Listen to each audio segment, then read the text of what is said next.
All right, we've got senior markets correspondent Kevin Green joining us now to help set up the action today. We look like there's going to be a rout at the open. KG, let's talk about what's really spurring this right now, and it seems to be this DeepSeek, this new AI venture from China. Tell us about what you're paying attention to when it comes to, say, Nvidia, big tech.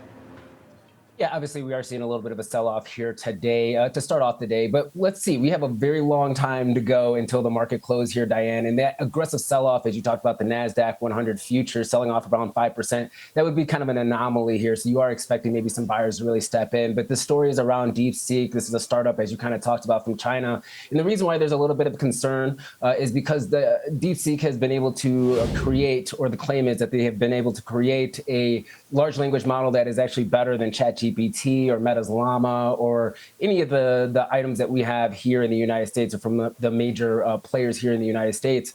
And they were able to actually build this model for under $6 million. That's the claim. Also utilizing less resources in order to do so, less compute power, because obviously we do have some restrictions there. So they're using some of the inferior Nvidia chips, and then also doing this in around 2 months' time. So there's a lot of claims that we've seen over the last 48 hours, and that's really what's kind of taking place in the market. Are we going to see any type of adjustment when it comes to the data center AI build out? And are we going to actually see maybe a softening when it comes to sales for Nvidia? This is a very early story. Markets tend to overreact. And then obviously we also have to get more information from DeepSeek as well. So just going up their information alone, this is remarkable. But there is some chatter within the tech community that they may have access to other clusters to really kind of accelerate the training of this model. I think that's really going to be the back and forth that we're going to try to figure out here over this week. Yeah, I think so. And I wonder if there's something to be said about, one, as you pointed out, there's often this knee-jerk reaction to something. It's, just at this point, sell the rumor right now. But if there's something to be said about increasing efficiency, increasing demand as well, which could bode well for the tech sector and these leaders within the space, the hyperscalers. And I think that kind of goes to your point as well about, one, we don't know a lot about DeepSeek right now, so this knee-jerk reaction may be overblown, and we'll see as the market opens and continues throughout the trading session. But I want to ask you about one thing I think that we probably should pay attention to is volatility. What are you paying attention to in terms of the expectations for volatility today and how the VIX is moving?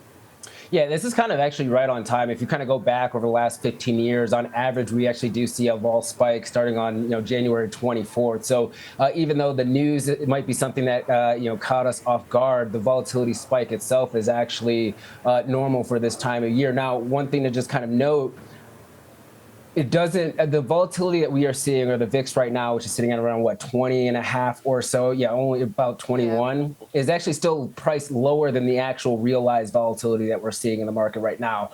So that kind of signifies the fact that the market might be pricing the fact that this might be short-lived, and the backwardation in the market when you're looking at the VIX futures kind of says that this might be short-lived for now. But obviously we have a lot of economic data this week. We have the Fed meeting this week. We have earnings announcements. So there's a lot that's kind of going on right now. But going back to the fact that, are you going to hear, I think the market's reacting because they are concerned that CapEx spend might be slowing down if we are able to find some new advances when it comes to AI.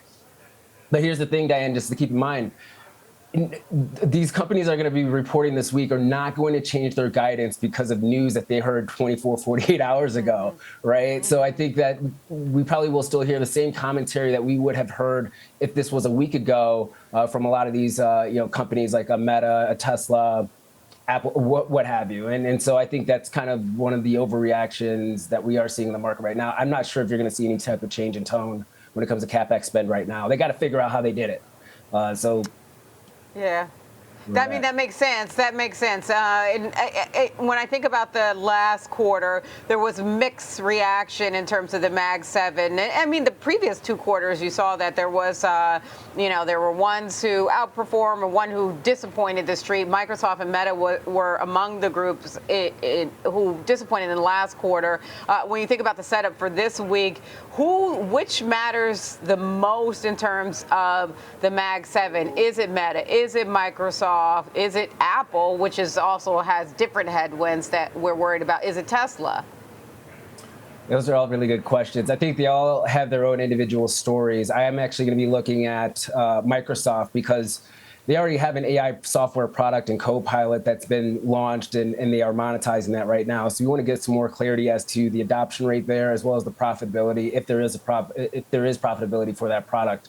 I think that'll give us greater insights into the software side of the equation here when it comes to artificial intelligence. And a lot of the software plays, even though they have seen nice bumps over the last month or so, are still kind of lagging the AI narrative, if you will. So that could actually be a boost for them. But if they come out and say, yes, everything's steady, we're seeing some hiccups, maybe lack of adoption, then I think that puts Microsoft at a little bit more risk. Apple kind of seems like it's already priced in that the sales in China are going to be fairly slow.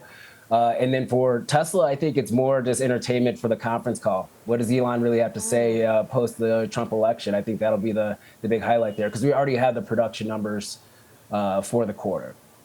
And really quickly, KJ, I want to go back to the comments about the VIX, because I don't recall this. And you talked about, this is kind of normal for this time of year.